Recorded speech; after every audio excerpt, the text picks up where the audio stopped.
I am Nissi Hamilton. I'm the CEO of A Survivor's Voice of Victory. I started A Survivor's Voice of Victory because, number one, I am a survivor of human trafficking.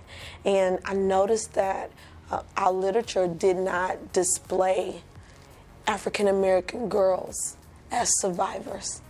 And it bothered me that black girls didn't have somewhere to turn to when they needed help, when they needed somebody to talk to, when they needed advocacy, even just to walk away from traffickers. I wanted to be a safe place for my community, and I felt indebted to do that because I had the experience, still and have the experience, and well studied.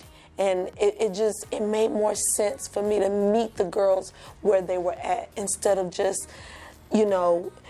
being a survivor, keeping a secret, not saying anything about it, and then leaving those girls left out with their secrets and not saying anything about it and not having anybody to turn to express the criminality, to express the guilt and the pain that comes with being a trafficking survivor, because there's a lot of guilt and pain that comes with it. So we provide emergency shelter. At first, it wasn't like that, I did not wake up and think, I'm going to open my house up to become an emergency shelter for trafficking victims. What happened was we started running out of space and we started running out of resources to actually send the girls so that we can even get them into the hands of the police. I did not know that was going to be such a difficult task to get the girls to actually tell on their pimps. That is a psychological, requirement, and it's daunting because they just come out of this codependent relationship with their abuser, and some of them want to go back. And so to teach somebody that's been a slave for so many years or even so many months of brainwashing and that this is their life and this is what they've been subjected to, they don't think that there's other substitutes. There is no other option for them. So to teach somebody that was a slave how to do life the right way and to make life choices that are applicable to survivorship, that is applicable to being a part of the community and becoming citizens again. I did not know that there was going to be so much wear and tear on the psyche, and one thing led to another. I started a program in my house, and we opened up a boutique restaurant called Equally Yoked. And one of the things that we teach our girls is grounding. And with grounding, what you do is you get the girls to focus on things that are healthy and that will gain healthy experiences for them. And the more healthy experiences that they have and that they can express themselves and be creatives in, then they'll start to forget about the things that were hurting them and things like that. So when we started Equally Yoked, my husband, Kenneth Hamilton, and I, we did not think it was going to grow as fast as it did. The girls were cooking and they were learning how to chop onions and learning how to chop carrots and just, learning how to cook eggs properly. And, they were doing so many things, and, they get in there and they put their aprons on, and they were really, really happy. And it made them think about what life could be like, if they could turn that into a career. And it started, it went from there to other ideas started coming about because they got to express a side of them that they didn't get to express when they were codependent with their trafficker and things like that. These girls, they were growing fast.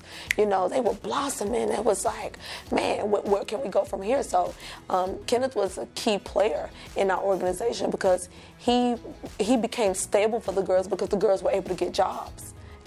They could be at home getting the experience, and then they could get the jobs and work in the service industry or the hospitality industry and gain more, credibility, become more responsible, and just really just grow. And from there, it went from that to the onset of Equally Yoked becoming almost like a school. That became their world. And I had to teach them, well, wait a minute, there's more than life than just cooking. There are more things to do. And so Equally Yoked became a class for them. and we started the class. From the class, they could earn points. And with the points, instead of having to go back out into the world or back into the space where they were not welcomed as survivors anymore, they could shop and take their shopping experience at the house as well. So then another business spawned out of nowhere, and it was Nissi's Closet. So anytime the girls would need anything, they would just go into the closet. I have this little closet I turned into a boutique space, and I have like soap and laundry and laundry detergent and dishwashing liquid and, you know, tampons, past sanitary things for the girls, clothes, even shoes, you know, whatever the girls needed, they could get it there. And so from there, Nissi's Closet came about, and all of a sudden I said, I gotta give all of this stuff I'm doing one name, so that everybody will know that this is what it is, because it began to grow. We could not, our house could not support and facilitate the need of, you know, 5 or 6 girls, you know, and it broke my heart that I couldn't support that many. So I had to get the community involved, and when I got the community involved, from there, once again, we're growing again. Now I got a food pantry. So, my really good brother John, his organization is Houston's Unsolved Homicides, and John and I have been really good friends. My mother was murdered as a victim of human trafficking, and I've gained a relationship with all the people who have lost loved ones due to unsolved murders and things like that. And what John calls me one day and he goes, you know, Nissi, I need you to get a truck, and I need you to get this, I need you to get that. And I'm like, well, what am I doing all of this for? He's like, well, we have food and we want to give food to the girls. And so I'm like, well, okay. It started off with just a couple of boxes of food. This is just original. And then before I knew it, some of the other organizations that were involved wasn't, you know, taking the responsibility seriously of what it was that they were doing in the call. And I answered to the call. And, you know, I called the girls and I said, hey, you girls want to come volunteer? You want to come do this? And you want to come do that? And before you know it, here it is. I've got this truck. I'm picking up food. We're serving the community. And when we were just feeding 400 people, that was enough, because that's a lot of people, you know, with so little hands. You know, at this point, I got girls that are in school. We got girls that we had just put in houses. We got girls that we had just put in apartments. We had girls that were coming out of hotels and stuff, you know, restructuring their lives to come out of that life and things like that. My girls that were already set up, they were happy because now they had food. You know, that's like one less headache. It's like, oh my God, thank you so much. And I'm Mama Nissi to everybody. So it's like, oh, Mama Nissi is going to get everything for us and we're going to be okay. A lot of these girls have children, 3 and 4 and 5 kids, you know, and you have to become a reservoir of resources for them and stuff. So we didn't even think twice about it. We jumped in there, we got in there, we did it. And then before you know it, boom, Crime Stoppers learns what we're doing, and they're like, Nissi, how can we become impact partners with you? And I'm like, wow. So Crime Stoppers have a child safety identification kit, and I actually, I used to go to their offices and steal them all the times.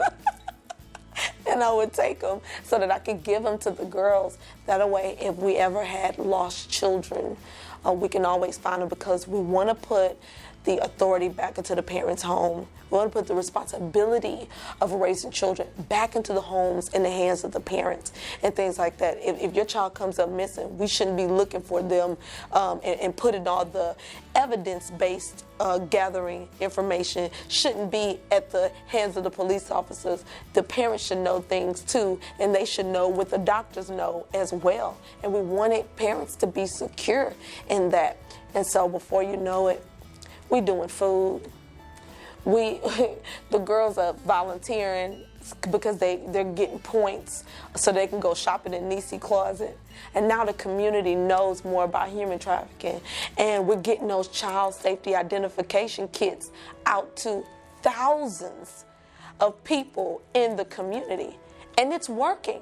If you look on the news, you're going to see more residents are reporting prostitution, more residents are reporting human trafficking, and people don't understand what that means for me, because the residents are starting to report.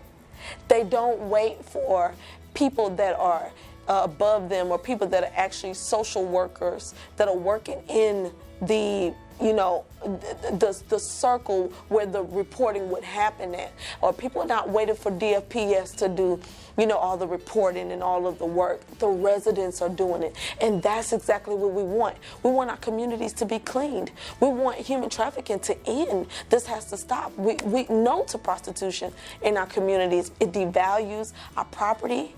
It devalues everything that we stand for. So I thank God, but that is the onset of the work. I want my children's children to be able to continue in the footsteps that I've already continued to start. In the Third Ward community, my family actually started Third Ward. I'm a Terry, so I wouldn't have been a Hamilton. I would have been Nissi Terry. And I just found my father after 32 years, and through Ancestry.com. And when I learned of my family's history, Third Ward in the early 1940s, we started Third Ward with a grocery store called Terry's Grocery. And I had no idea. And so looking back at that lineage and at that history, to see me giving out groceries, to see me being a food pantry, I'm like, man, the apple doesn't fall far from the tree. It breaks my heart that I don't get to meet my ancestors, but I'm glad that all the work that they did in Third Ward and everything that Third Ward meant to them, that they would have the first Black-owned grocery store in Third Ward, that it means that I get to keep the legacy and keep the heritage of my family's name, my namesake, going on. And it makes me happy and it's heartfelt to know that even without knowing that piece of the history, I was still attracted to it in some kind of way. God made it to where I would keep on that legacy, and the lineage of it would continue on. And I could bless people the same way my ancestors did. I would have never known that I was a staple in Third Ward where I serve right now, even all the way to TSU. Robert James Terry is my great uncle, and the library at TSU is dedicated to him in his honor, and that's my family.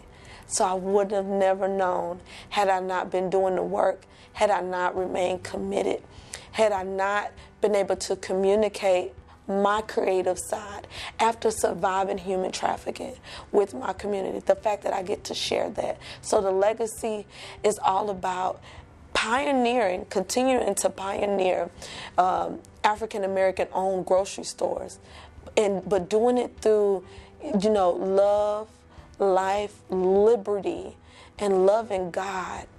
The love of Jesus be expanded to all people through what we do. That's the legacy. Making sure we transform lives, making sure girls are surviving human trafficking in the African American community.